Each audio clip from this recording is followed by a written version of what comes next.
All right, so how is everybody doing? So what we are going to do today is we are going to start Zeners in the AC world.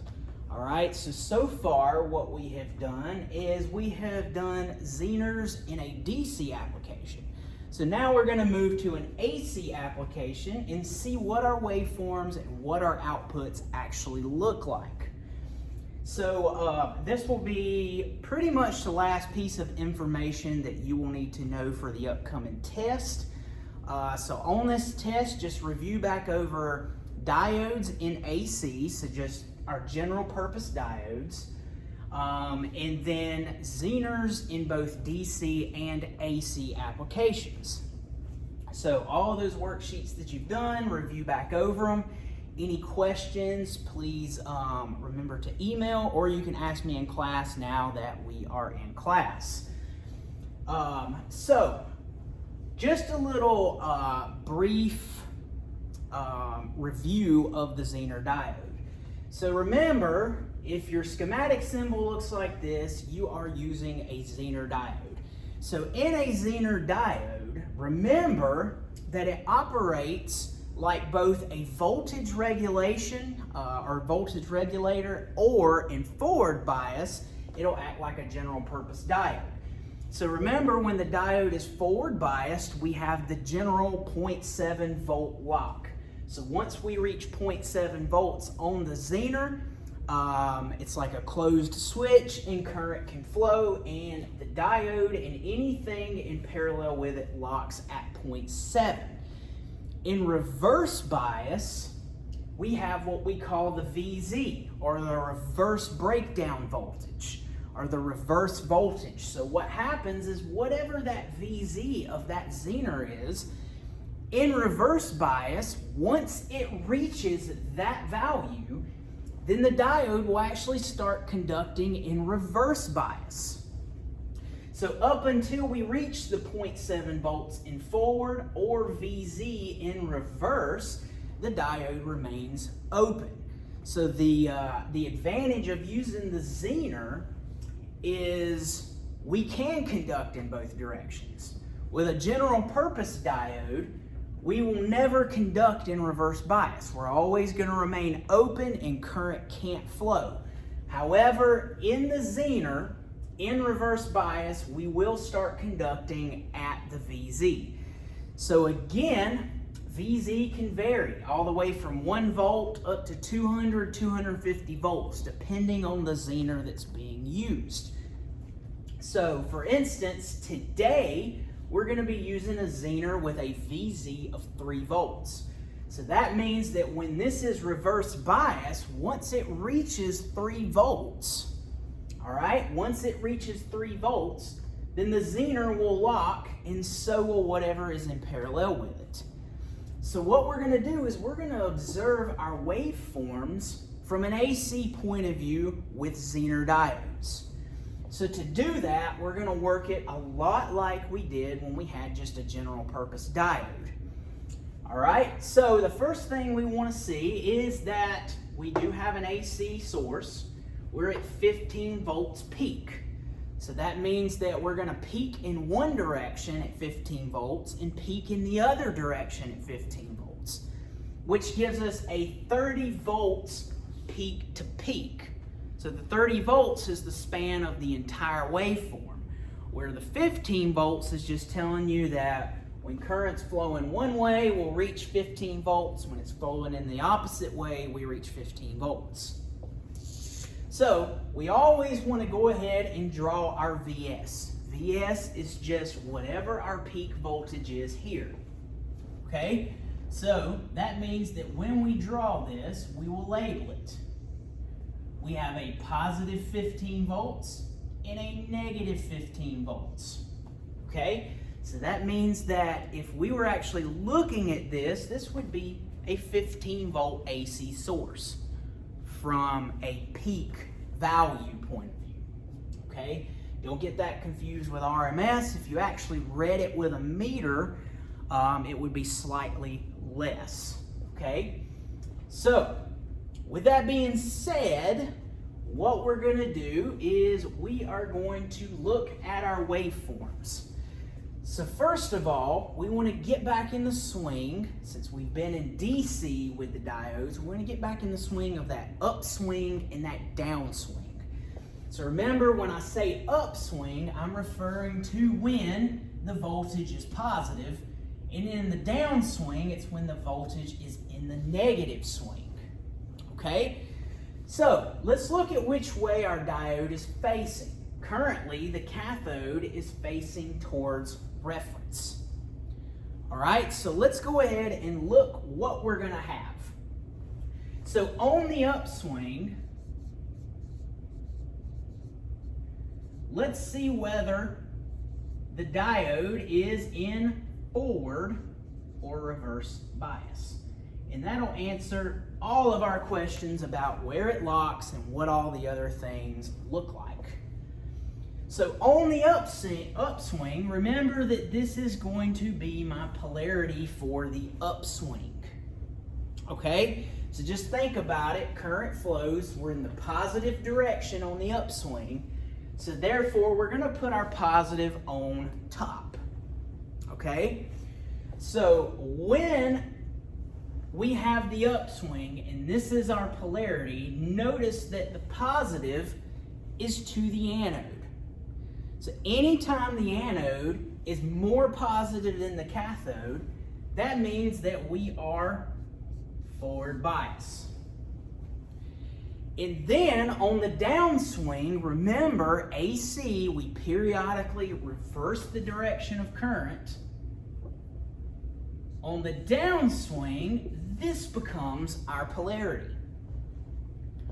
So now the anode is negative and the cathode is positive. So therefore, we would say that this is reverse bias. So on the upswing, we're forward bias, and on the downswing, we are reverse bias.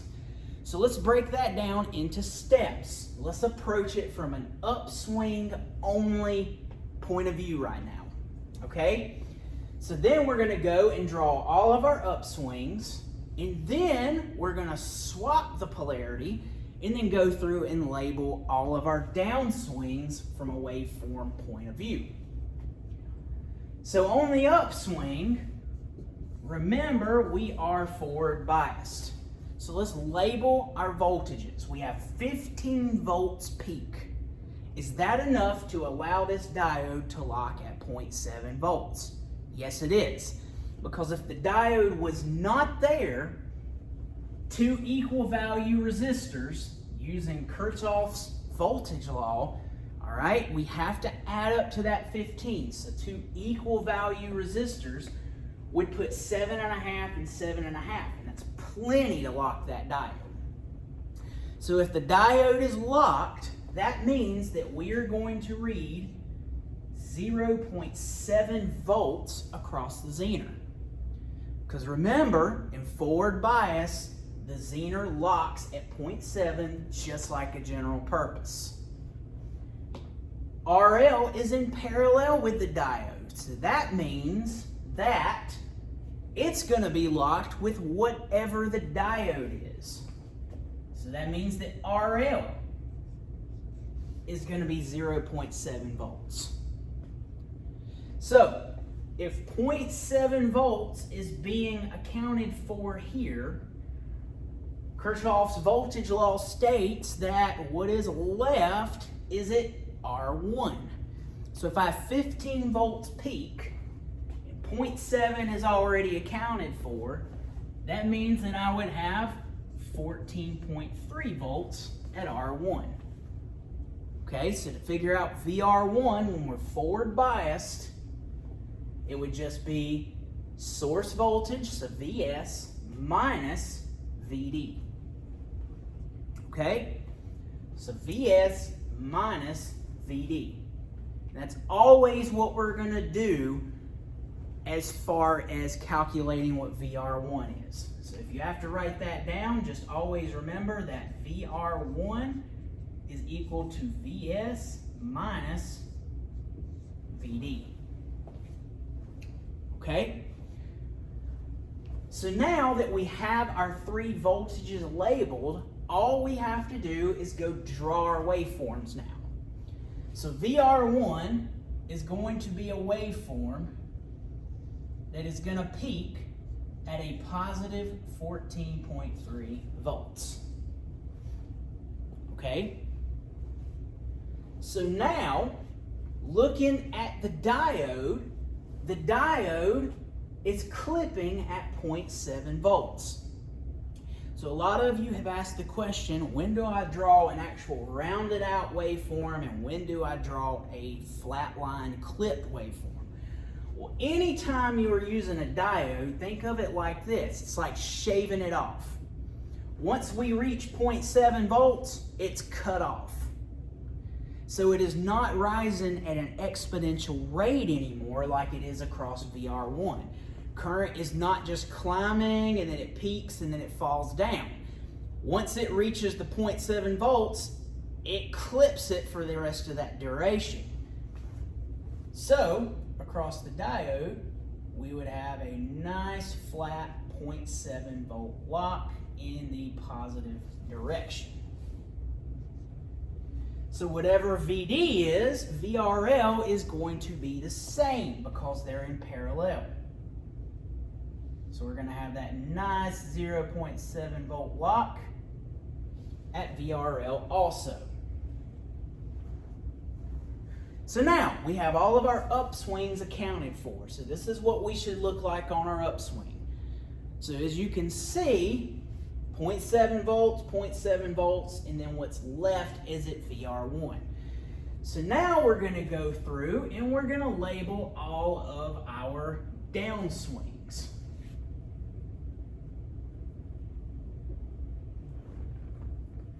So on our downswing, the diode is in reverse bias. This is my polarity. So remember, a Zener diode in reverse bias will lock at VZ as long as there is enough voltage. Okay? As long as there is enough voltage. So if you ignored that the diode was there and it was just an open, you would have 7.5 volts at each resistor. So that is plenty to lock that 3 volts. As long as we're above 3, we're okay. Okay?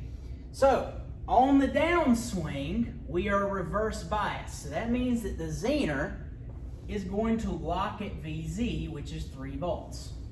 So here we are using it on the downswing as a voltage regulation to lock at 3 volts.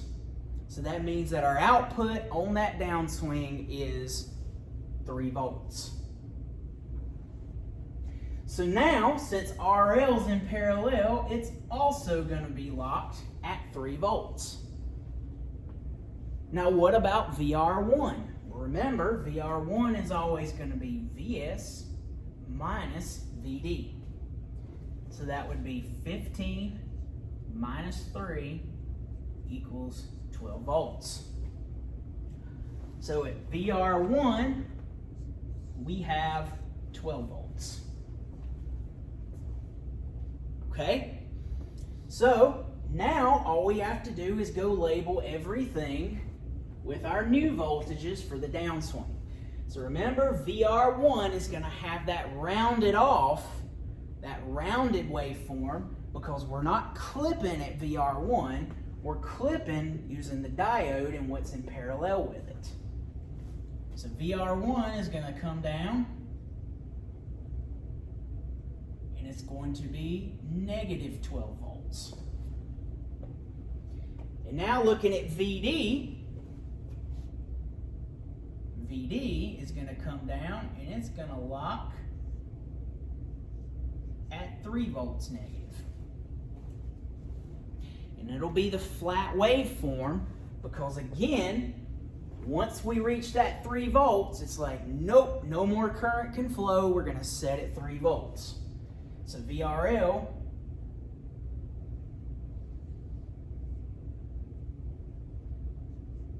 will be the same. So that is what we end up with when we have a Zener diode with AC. Okay? So this would technically be a positive clipper, but we're still clipping in the negative direction, or we're regulating the voltage in the negative direction. Okay? So that's what our waveforms would look like when the diode is facing that particular way, and that is with AC. Okay? So this is all starting to come together. So our next step in the class is to take everything that we have learned and apply it to rectification, which is a huge deal in the electronics and the electrical world. And rectification is basically taking an AC source and rectifying it or changing it to DC, and then using our Zener to lock at whatever voltage we want to on our output.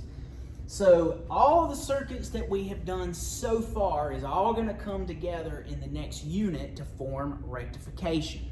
Okay? So a big part of solid state is to rectify circuits. Okay? It's done in the motors world, it's done in just your basic electronics. Think your phone charger, when you plug that into a wall, it's 120 volts.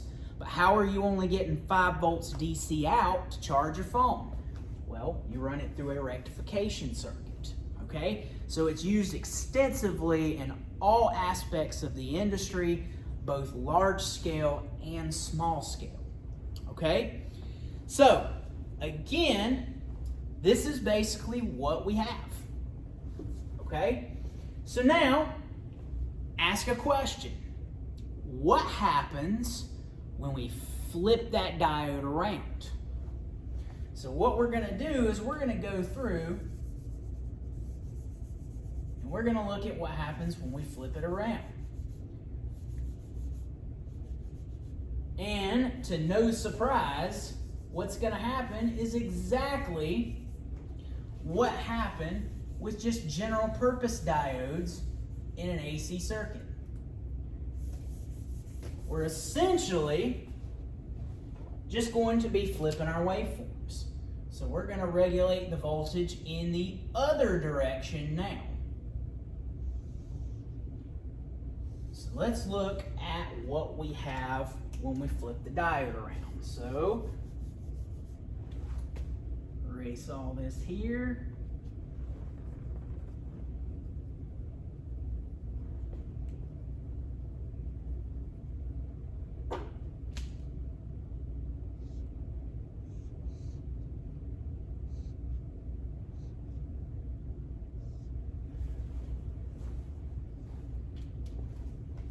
Okay, so all I did was flip the Zener diode around. Same circuit, same source voltage, but I flipped the diode around.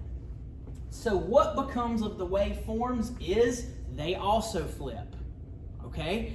Because now on the upswing and the downswing, it's going to see the opposite. So let's look.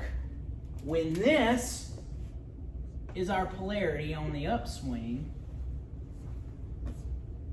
now the anode sees a negative and the cathode is positive. So the anode is not more positive than the cathode. So therefore on the downswing, we're now going to be, the upswing, we're now going to be reverse bias. So on the upswing, because the anode is negative, we're going to be reverse bias. And then on the downswing,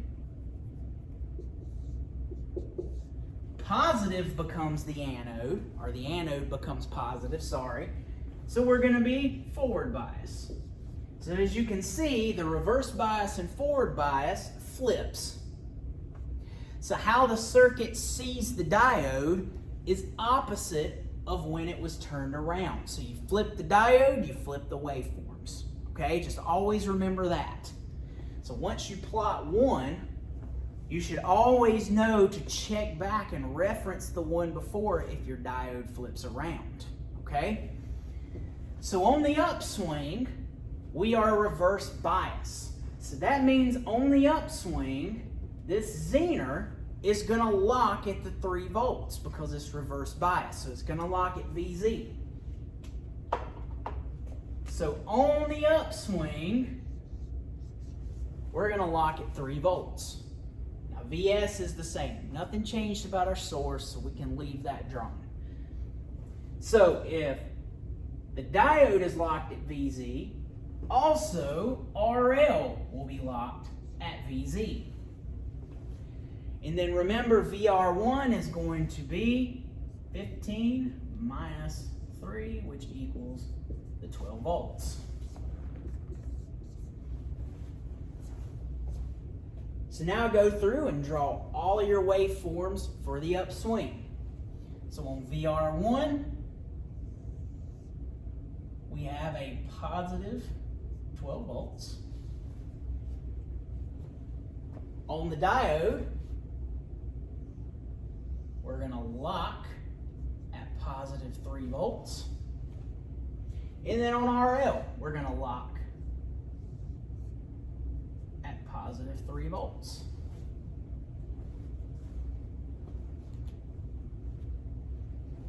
Okay? Makes sense? All right?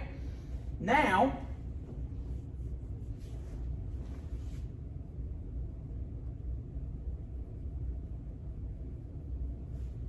sorry, forgot to erase that when I was talking about upswing and downswing. All right, so now on the downswing, remember that the diode is going to be forward biased. So the Zener in forward bias mode acts like a general purpose. So what's going to happen to the diode in forward bias? It's going to lock at 0.7 volts. So is RL. And then for VR1, we now have 15 minus 0.7. VS minus VD, which would be 14.3 volts. So now go and record all that. Negative 14.3 volts.